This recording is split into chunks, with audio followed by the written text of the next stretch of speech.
Hello everybody and welcome back. Today I am recording with my kids in the house again because lockdown is still ongoing, so if there are any thumps or bumps I apologize, but it's either record like that or not at all. I want to talk about my February wrap-up today, so just talk a little bit about all of the books that I read in the month of February. February was a pretty good reading month for me. I read a total of 11 books. 6 of them were adult fantasy, 2 were young adult fantasy, 2 were nonfiction, and I read 1 contemporary as well. So the adult fantasy books are the ones that I had on my physical TBR. So I'll talk about those a little bit first and then move on to the other books. First up, and also the first book that I read this month, is Summer Woad by J. Toulouse Henning. And this is a book and a series that I've talked about a few times on the channel. This is the Books of Woad series, which is a retelling of the myth of Robin Hood and talks about his adventures with his merry men, and kind of reframes history and looks at it in a little bit of a different light.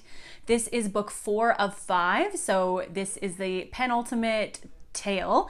And I have mentioned in a previous video that I wasn't a huge fan of the direction that the series took. I found the first 2 books to be completely immersive, so interesting. They did have a big romantic subplot, which is something that I like every now and then in fantasy, and I had been really invested in the romance, and it moved a little bit away from that and more toward the political undertones of the Templars versus the pagans in the rural countryside. And while that stuff is still interesting, I really liked the narrow focus, the character focus of the first 2 books.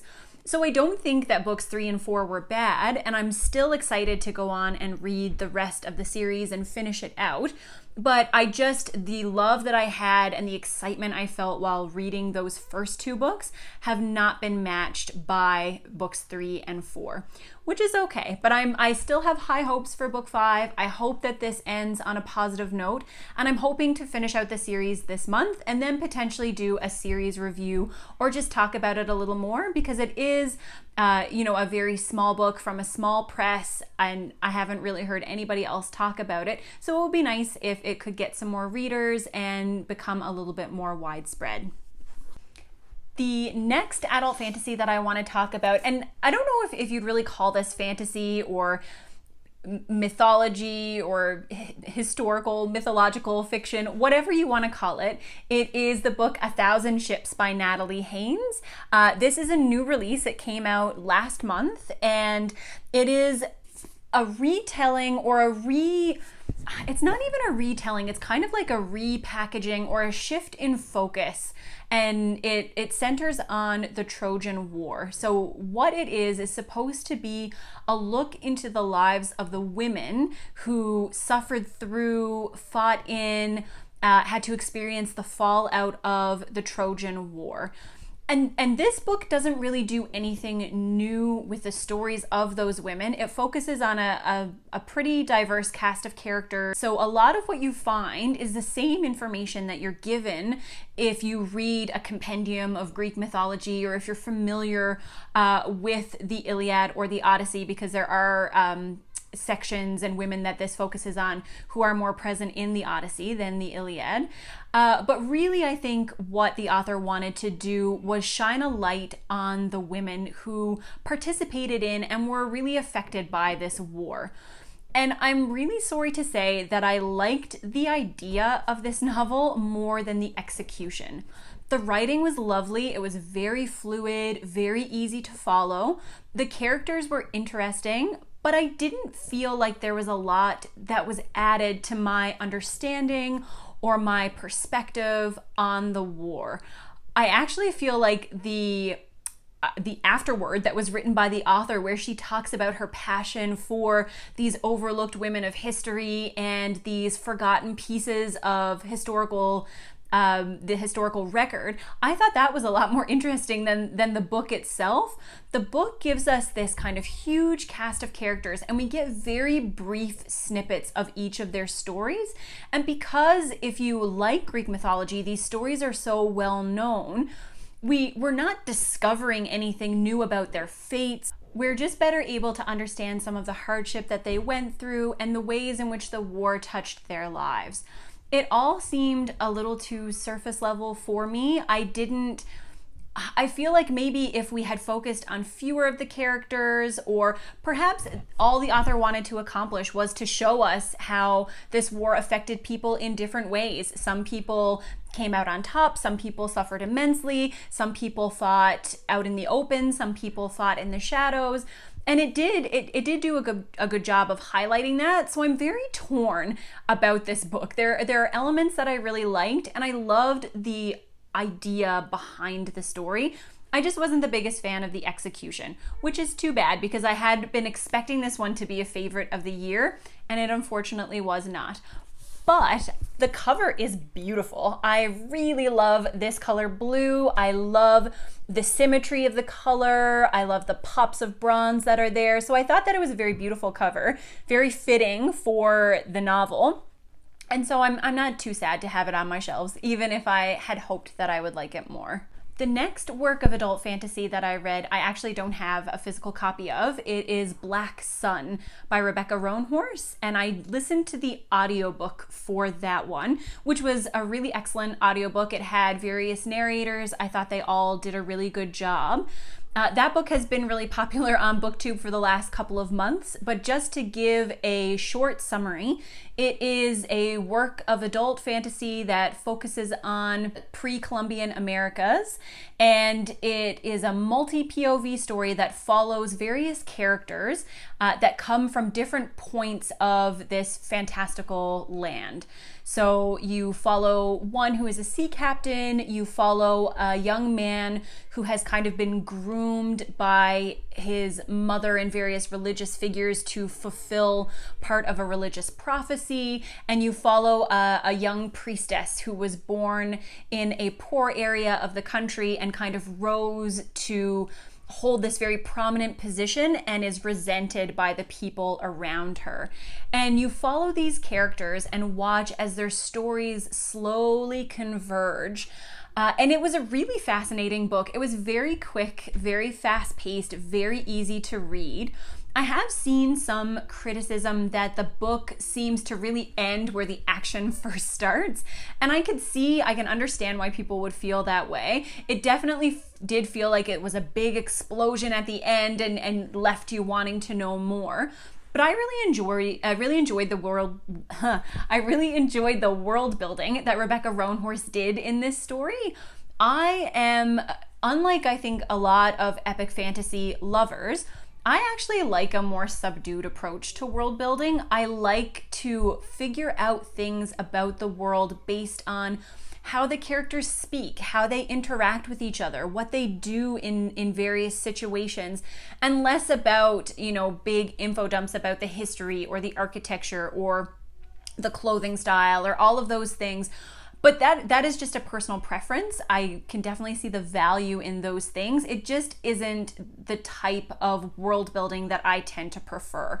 And I do think that Rebecca Rohnhorse did some very subtle world building in this story through bringing these three characters together who come from very different places, different religious backgrounds, different areas of the continent. Seeing how they interact when they meet each other, which parts of their value systems work well together, which parts clash.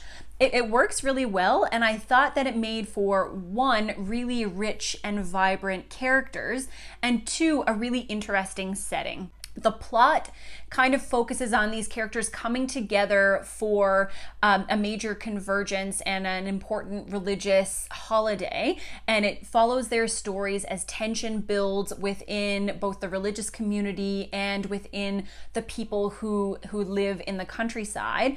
And it's all kind of mounting towards something that is going to be really significant.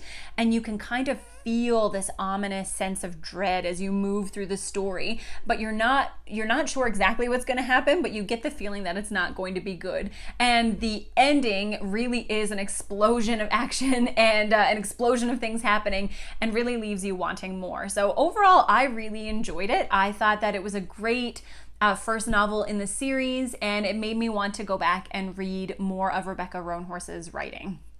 And the final adult fantasy books that I read this month were actually, I'll just heave them up here, the last three, or books 2, 3, and 4 of John Gwynn's Faithful and the Fallen series. So I read the first book of this series, Malice, right at the end of January, and I got it from the library and had then wanted to go and pick up, I liked it so much that I just went and picked up all of the books and bought them all and brought them home and got ready to read them. And I knew that once I started reading them, I was going to want to binge them. So I waited until I had a relatively light work week and then just flew through the 3 of them. So I read the 3 of these like massive books, although in fairness, the print is pretty big in them, so they probably could be shorter if they were formatted a little bit differently. But still, I read these 3 giant books in 4 days. It was all that I wanted to do. And it is because John Gwynn's writing is so exciting. He is such a good writer of action. It follows a group of people on a continent called the Banished Lands. So essentially, in the distant past, there had been an uprising between the various peoples of the land, and kind of the god figure came in and completely scourged the land and banished his followers, who are called the Benelim, and the kind of demon characters, the Kadoshim, into what is essentially the underworld, or into the void. And then people and giants and the various other magical creatures were left on the land and have kind of warred independently between each other over the thousands of years that have followed. But as this book opens up, we are introduced to the concept of an ancient prophecy. And this prophecy says that there will be a bright star, or kind of a hero, and a black sun, or a villain, essentially, who will kind of rise up and fight on opposite sides of a war that will bring this godlike figure back to the Banished Lands and back into the lives of his followers. And you find out over the course of these novels who plays the respective roles in this kind of holy war, and you see the various countries and their leaders and the people who fight alongside them start to come together and to form opposite sides of this conflict. And there are a ton of excellent characters in these books. One thing that I have come to love about John Gwynn over a very short period of time is the fact that he can meld these amazing action sequences where you have these skirmishes, these battles, or even these like huge grand scale battles that are so action-packed, that are A, written excellently, and B, still leave time for character development. I love character development above all else in fantasy, and even though these are most definitely plot-focused, plot-driven novels, John Gwynn still puts a lot of care into his characters. And what is even more exciting, at least from my perspective, is that he takes very traditional fantasy tropes like the chosen one, good versus evil, and makes them feel fresh and exciting. There is a character in these books who is very much the prototypical hero. He is kind, he is generous, he wants to fight for the weak, but he is also flawed, and his flaws keep him, I think, from being that kind of Mary Stu or Gary Stu character, and make him interesting. He is one of my favorite characters that I have read in a long time, because I like a good hero character. I like it when people are on the side of good and justice, and they're fighting for what's right, and they're gonna vanquish the evildoers, and I really, really liked it. There are various animal companions in this series, which is always a win for me, and you get so attached to them.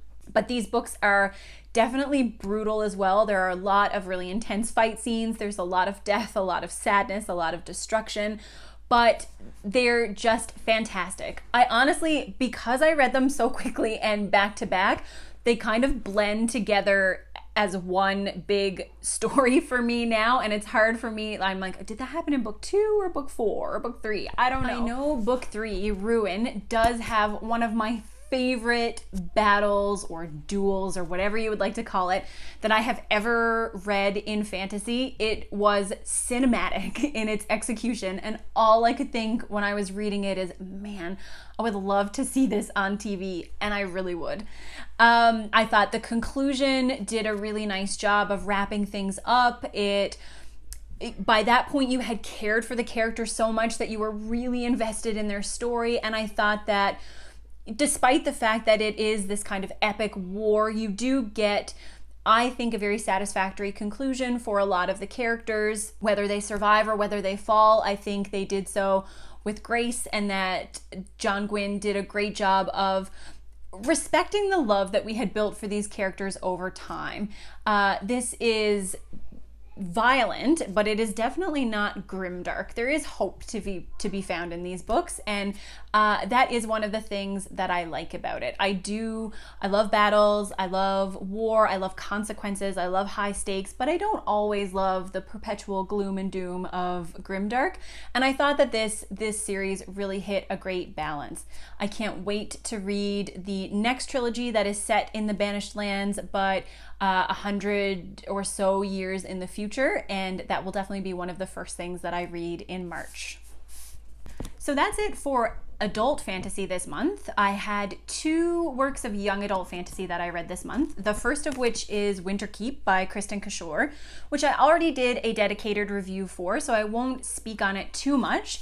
All I will say is that it is a continuation of her Graceling's Realm saga, and it expands that world. You move on from the kind of contained continent that you saw in the Graceling's Realm and explore outward. Thematically, it touches on ideas of environmental conservation. It touches on themes of abuse and rising above, and it has excellent prose, great characters, and was overall really enjoyable. I had a great time reading it. After that, for young adult fiction, I picked up These Violent Delights. I don't remember who wrote that, but I will pop a cover up on the screen. I read it as an ebook, and unfortunately, I didn't really enjoy this one. It's been getting a lot of buzz on BookTube, Goodreads lately, and on Bookstagram, I guess.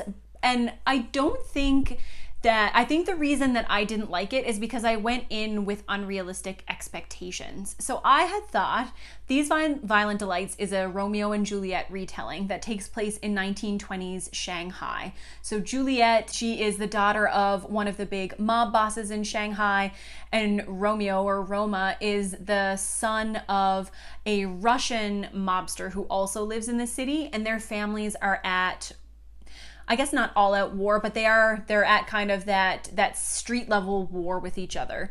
And what happens is that near the beginning of the story, this strange plague or pestilence settles in the city, and people start going mad and ripping out their own throats. And what follows is a kind of quasi-mystery where Juliet and Roma are both trying to figure out the origins of this madness so that they can help save their city.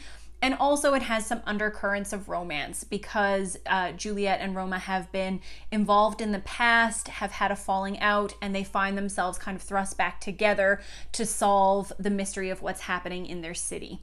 I really just felt like this dragged. I was honestly bored through a lot of it, but I think that is a very atypical opinion. A lot of people that I have seen have really loved this.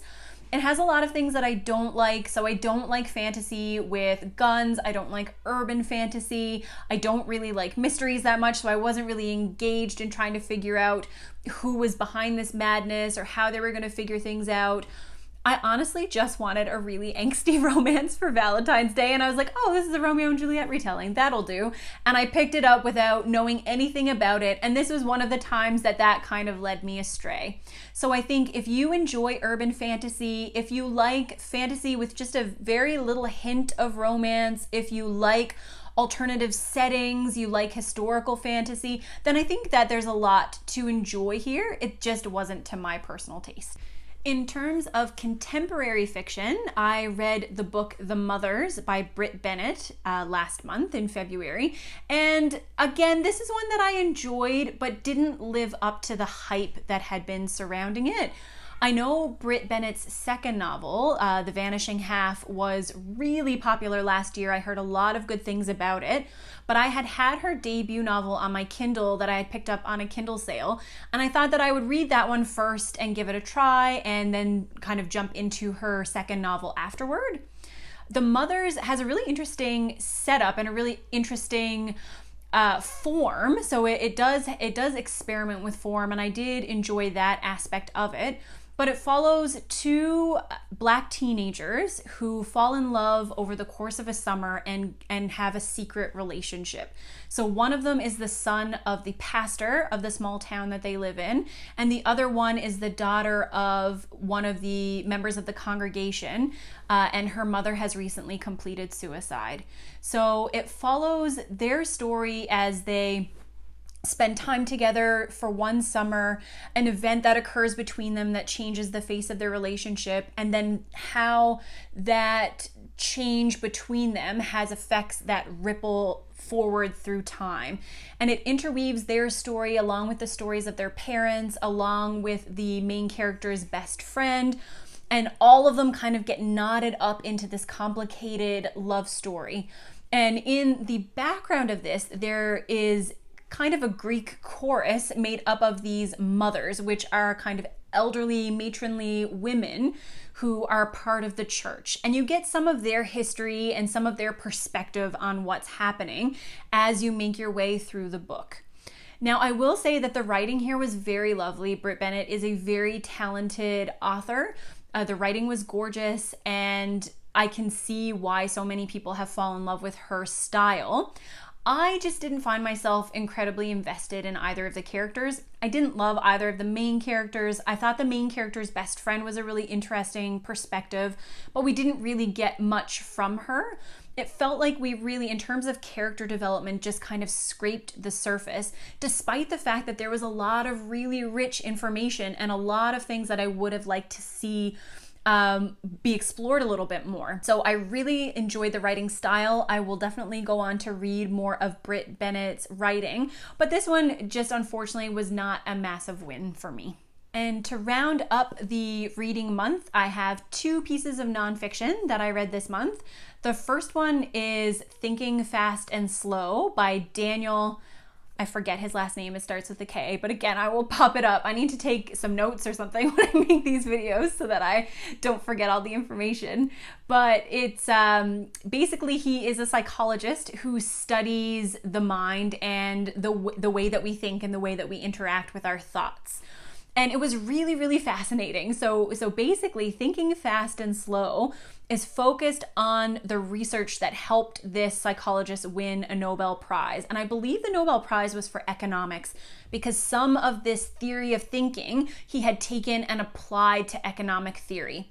Their theory essentially focuses on the two subsystems of your brain. So that would be what they call System 1 and System 2.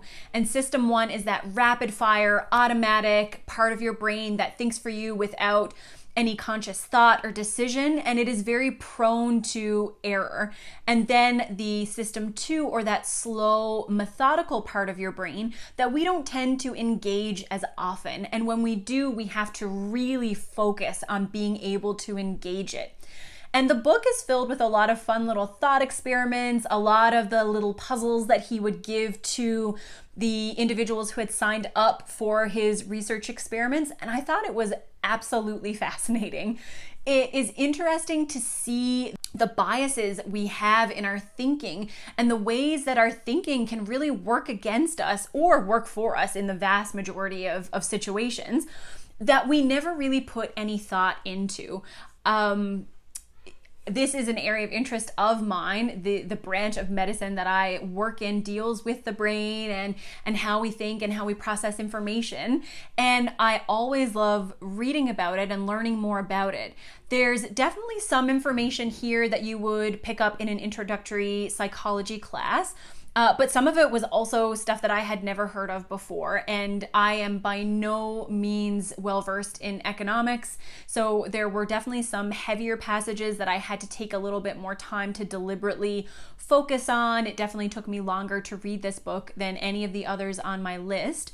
but it was so good. It changed the way that I think about certain things. It changed the way that I approach certain patients in my practice, and the information when you read it is alarmingly simple. Alarming because it's so simple and we never actually stop to think about these things. And I understand that this all sounds really confusing. I feel like I'm not doing a good job of explaining it, but it's fascinating. Thinking about thinking is a pastime that I really enjoy. And this book was really, really good. I'm so glad my friend picked it for a book club that we're in together, and I'm really glad that he did because I had a great time reading it. The last book, so this is the final book that I'm going to talk about, is the other work of nonfiction that I read this month, and that is In the Dream House by Carmen Maria Machado, I believe. I really have got to learn people's names. This is so rude that I'm sitting here talking about these books that they've taken the time to write and put out into the world, and I don't even write down their names so that I can make sure that I say them correctly. However, In the Dream House, this is a book that I picked up through watching another channel, and the creator, I think it was Books with Brittany, had said that she really enjoyed it. And I do like a lot of the topics that she tends to find interesting, so I saw that it was available on Audible and picked it up from my library. So the premise of In the Dream House is the author is taking the time to outline her experiences in an abusive same-sex relationship. Again, trauma, abuse, those are all elements of the types of patients that I work with on a daily basis. And so it is an area of interest for me and something that I feel like I should work hard to understand. Sometimes in medicine, I feel like when we don't have personal experience with things, reading and listening to other people's experiences are one of the ways that we can help develop some of that empathy. So I was looking forward to reading this, not in, this is going to be so enjoyable, but more in, I think this is going to be really informative and something that I can learn a lot from. The author talks about throughout the book the fact that she was completing her MFA, which is abundantly apparent. The writing style was definitely not for me. It was the kind of highly stylized, metaphorical language that I find works really well in short supply, but I don't have a good tolerance for if it permeates the entire novel. And so it was all just a little bit, stylistically, it was all just a little bit too much for me. I feel like sometimes the message and the really important things that she was talking about got bogged down by her use of that overly formal language. And so I didn't really connect with it from a stylistic point of view. One thing that I really enjoyed is at the beginning of the novel, before it kind of starts in earnest, she talks about something called archival silence. And it's about the gaps in our cultural archive, or our, pop culture, our historical records, the books we read, and the pieces of that record that are missing. And so one of those pieces that she believes is missing is this intimate partner violence between same-sex couples. And she talks about how writing this memoir was very cathartic for her because she could process her emotions, but also could contribute to that silenced population, which I think is a really brave thing to do, to write about those personal experiences in the hope that it will benefit the people who come after you. So I really admire this book. I really admire the author in putting it out into the world. But unfortunately, from a stylistic point of view, it wasn't really that appealing to me. I'm really happy that I read it. I wouldn't be entirely opposed to read something else by her in the future because I like the way that she thinks. I like the way that she forms her ideas. I just didn't necessarily enjoy the way that she wrote them down. Well, that is everything that I read for the month of February. There were some books that were absolute favorites, love them, some that I found a little bit more disappointing, and a couple that fell in the middle. But overall, I'd say it was a really good reading month. It kind of cemented my love for John Gwynne and has ensured that I will start reading his books immediately in March. And I cannot wait. By the time this goes up, I probably will have almost finished the first in the new trilogy, or could be on to the next one, who knows, but I'm really looking forward to that. I hope that everybody else had a great reading month. Please let me know some of the books that you read. If you love or dislike any of these books, then also feel free to chat with me about that. And I'll see you with another video soon. Bye.